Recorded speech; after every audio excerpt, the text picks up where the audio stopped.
Style. இன்றைக்கி நம்ம ரவை கஷாயம் செய்ய போகிறோம்.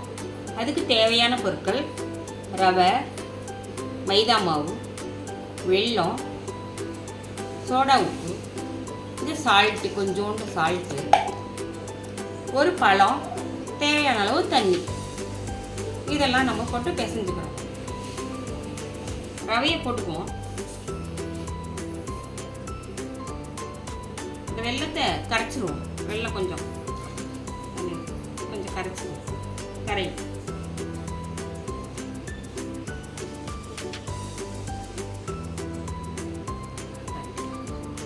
மைதா மாவு போட்டுக்குவோம். ஒரு சிட்டிகை சோடா உப்பு,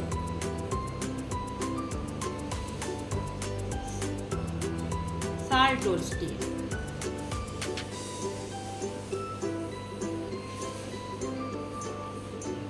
பழம் ஒன்று போட்டு, பூம்பழம், நீங்கள் எது வேணால் போட்டுக்கலாம். பூம்பழம் நான் இப்போ பூம்பழம் போடுறேன். இதை போட்டு பேசுங்க, கொஞ்சம் சாஃப்டாக வரும்.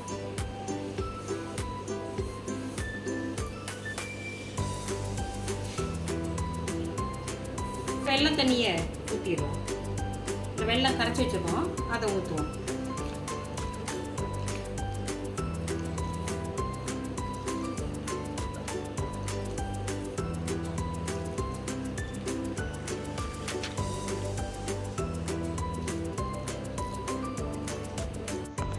பிசைஞ்சு வச்சுங்க.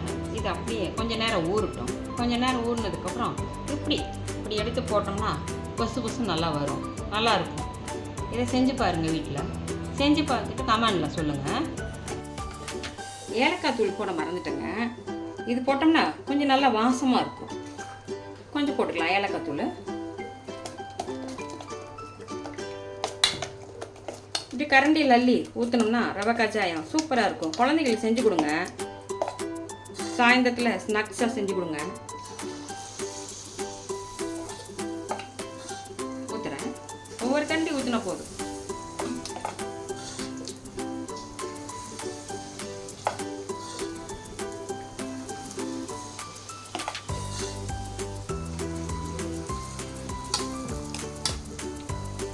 ஒரு 2 நிமிஷம் விட்டு வேகட்டுன்னு திருப்பிக்கலாங்க. கஷாயத்தை திருப்பிக்குவோம். நல்லா பொன்னரமாக எடுத்துக்கலாம். இது நீங்கள் வீட்டில் செஞ்சு பாருங்கள், நல்லாயிருக்கும். குழந்தைங்களுக்கு செஞ்சு கொடுங்க. ஸ்வீட் ரொம்ப கம்மியாக தான் இருக்கும். இது நல்லா விரும்பி சாப்பிடுவாங்க. குழந்தைங்க நல்லா விரும்பி சாப்பிடுவாங்க.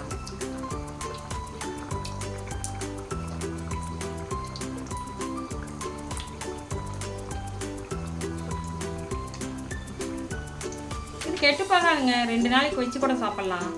எல்லாம் நம்ம தேங்காய்லாம் இன்னும் சேர்க்கல, அதனால் நீங்கள் செஞ்சு கொடுங்க. இது நான் ஒரு 2 நாளைக்கு வச்சு கூட கொடுக்கலாம். ஒரு பாக்ஸில் போட்டு வச்சு கொடுத்துட்டிங்கன்னா சாப்பிடுவாங்க. குழந்தைங்க சாயந்தரம் வந்தால் டீ சாப்பிட்றப்ப இது 2 கொடுத்தீங்கன்னா குழந்தைங்க சாப்பிடுவாங்க. செவந்துருச்சுங்க, நல்லா வெந்துருச்சு. எடுத்துருவோம். எண்ணெய் லைட்டாக வடிச்சு விட்டு எடுத்துருவோம்.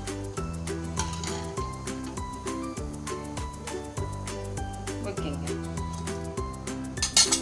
இதை உங்கள் வீட்டில் செஞ்சு பாருங்கள். குழந்தைங்களுக்கு கொடுங்க. எப்படி இருக்குன்னு கமெண்டில் சொல்லுங்கள்.